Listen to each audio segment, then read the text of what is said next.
आणि आपण एका नॅशनल चॅनलवरती बोलतो म्हणून म्हटलं तुम्ही घेताना पुराव्यासकट बोलत पण हे मी तेव्हा प्रेस कॉन्फरन्स मध्ये बोलले होते, आजही तेच छापलंही गेलं पुरावे होतं. आजही तीच सिच्युएशन नाही नाही, आता तर त्याच्या खूप जास्त कंपाऊंड झालंय. ती राज ग्रुपनी आता राजपथ इन्फ्राकॉन नावाच्या कंपन्यांची मालिका आहे. त्यांचे NH4, NH package 1, package 2, package 3. मी जगदीश लक्ष्मणराव कदम हे कोणीही कुठल्याही वेबसाईटवर जा, झोबावर, टोफलरवर, आणि तुम्ही शोधा आणि ते जे नाव घ्या आणि तुम्ही कुठल्याही AI ॲपवर संबंधित जगदीश कदम हे अजित पवारांचे सख्खे मामे भाऊ. अच्छा. आणि राजेंद्र घाडगे हे त्यांचे सख्खे मावस भाऊ, आणि हे सगळे त्यांच्या त्या सगळ्या कंपन्या सांभाळतात. आणि त्याच्यात हे जे जगदीश लक्ष्मणराव कदमचे जे मी राज ग्रुप म्हटलं, तेव्हा मी त्या पत्रकार परिषदेत असंही म्हटलं होतं की राम निंबाळकर, अजित पवार आणि जगदीश कदम म्हणजे RAJ ग्रुप, राज ग्रुप हा तो आहे. अच्छा.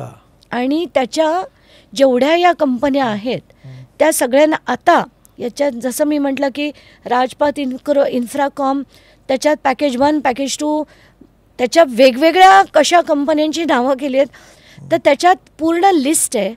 आता तुम्ही लोकांना मी हेही सांगते, पुण्याच्या लोकांना काय अख्ख्या महाराष्ट्राच्या, की तुम्ही ते नाव घ्या, Rajpath Infracon, NH whatever number आहे, 44, 41, 42 अशा वेगवेगळ्या कंपन्या आहेत.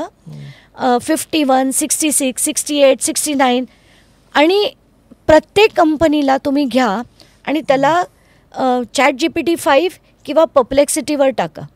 तुम्हाला त्याचे किती त्यांना कॉन्ट्रॅक्ट्स मिळाले ते कळेल आणि यू विल बी शॉक्ड. त्यांना पुण्यातल्या सगळ्या रोड्सचे कॉन्ट्रॅक्ट, सगळ्या याची कॉन्ट्रॅक्ट सगळी त्यांना मिळालेली आहेत. मग तर त्यांना पुण्याचं पालकमंत्रीपद हवंच ना. मला एक सांगा, तुम्ही मागे जेव्हा आपण मी परत त्या दिवसाकडे जातो ज्या दिवशी आपण ऑपरेशन 7/12 पहिल्यांदा चालवला होता, तेव्हा मी बोलताना तुम्ही एक मुद्दा उपस्थित केला होता, पिक्युनरी बेनिफिट्स नातेवाईकांना देण्याचा, आणि it comes under office of profit. Precisely. पण त्याच्यात रक्ताचे नातेवाईक, त्याच्यामध्ये चुलत भाऊ, मामे भाऊ त्याच्या दायऱ्यामध्ये येऊ शकतात का त्याच्यामध्ये? करेक्ट. पण ते ब्लड रिलेटिव्स त्यांच्या कंपन्या पण हँडल करतायत ना. आता ज्या कंपन्या स्थापन कोणी केल्या होत्या, अजित पवार आणि सुनेत्रा पवारांनी स्थापन केलेल्या सगळ्या कंपन्या आता त्यांच्याकडे आहेत ना, ह्याच लोकांकडे आहेत. अच्छा. पण ते आता त्याच्यामध्ये अजित पवार किंवा सुनेत्रा पवार डायरेक्टर नाही आहेत त्याच्यामध्ये कुठे, ते तर एक्झिट करतात. पण आता ह्या कंपन्या ह्या सगळ्यांमध्ये ज्या पुढच्या बनवलेल्या कंपन्यांमध्ये ही जी नावं घेतली, सुजय म्हणा, सुतारा म्हणा, नॅप म्हणा, नॉनकॉन एनर्जीज म्हणा, ही सगळीच्या सगळी नावं त्यांच्या प्रत्येक कंपनीमध्ये शेअर होल्डर आहेत. त्यामुळे it is directly indirectly straight away it is Ajit Pawar company, दुसरा असू शकतो. या कंपन्यांमध्ये उद्याचे संबंध कदाचित त्याच्यात जेव्हा या गोष्टी कायदेशीर निकषावरती तपासल्या जातात तेव्हा या गोष्टी कुठे प्रूव्ह होत नाही, एक दुसरा मोठा प्रॉब्लेम होतो. कसं प्रूव्ह होत नाही मला तेच कळत नाही. आता से फॉर एक्झाम्पल आपण जरांदेश्वरचा एक विषय घेऊया.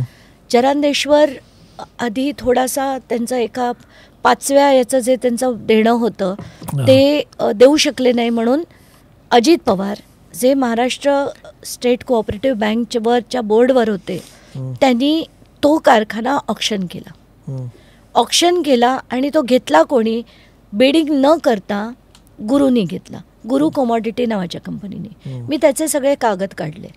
गुरु कंपनी ही आधी स्थापन झाली होती मुंबईत, इथून गेली जयपूरला, 2010 पर्यंत जयपूरला होती.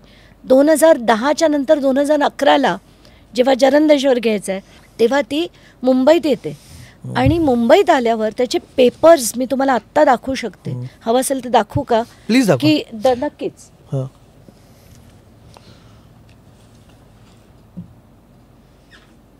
तर ही गुरु कमॉडिटीज, गुरु स्टॉक्स सर्व्हिसेस प्रायव्हेट लिमिटेड नावाची जी कंपनी स्थापन झाली, हे त्याचे पेपर्स आहेत.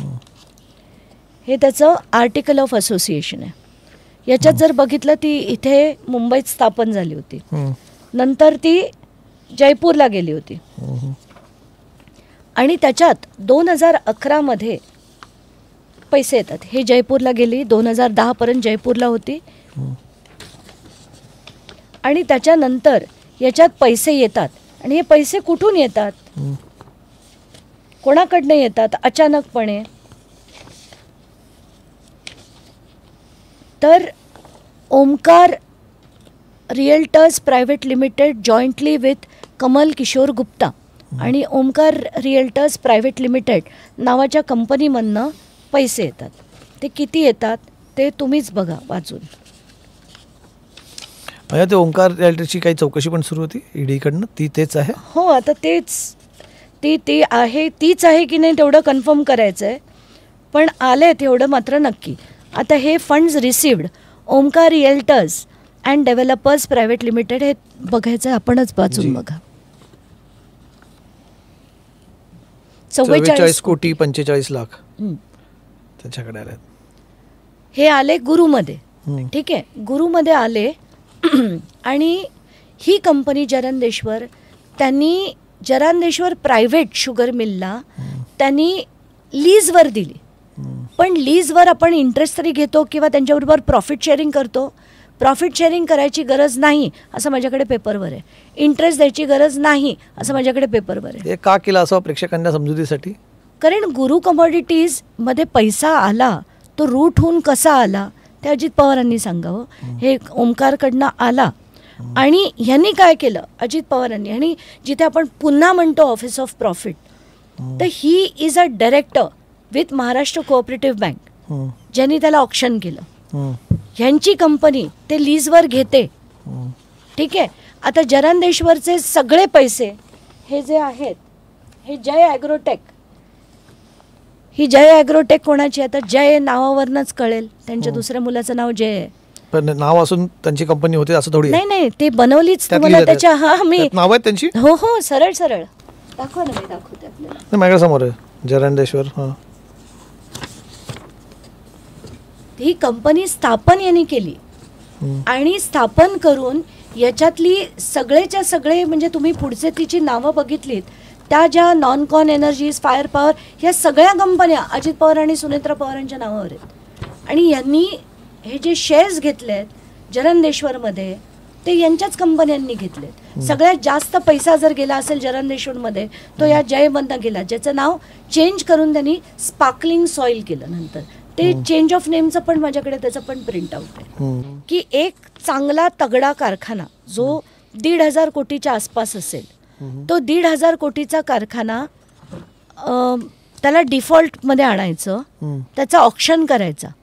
ऑक्शन करणारी बँक वर हेड डायरेक्टर, तो 65 कोटीला ऑक्शन केला. गुरु कमॉडिटीने तो घेतला. गुरुनी योगायोगाने लीजवर कोणाला दिला? जरंदेश्वर प्रायव्हेट कारखान्याला दिला आणि लीजवर दिला, without interest, without profit sharing. आणि ह्या साखर कारखान्यांनी पैसे त्यांचे चुकवले कसे? तर PDCC बँकेकडनं लोन घेऊन. आता PDCC bank Pune district, Pune जिल्हा सहकारी, तर ती PDCC बँकवर सुद्धा हे डायरेक्टर आहेत. आणि RBIचे क्लिअर कट नॉर्म्स आहेत की डायरेक्टर स्वतःला लोन घेऊ शकत नाहीत. त्यांनी दिलंय आणि तरी सुद्धा ईडीने ही चौकशी बंद केली आहे. What do you say to that? याच्यापेक्षा मोठे फ्रॉड्स कोण करू शकतंय?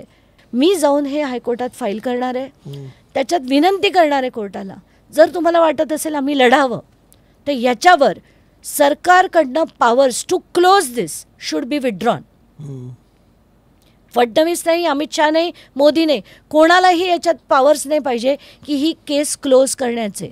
आणि this has to be closely monitored case. आणि ED is the first person which should be taken to task.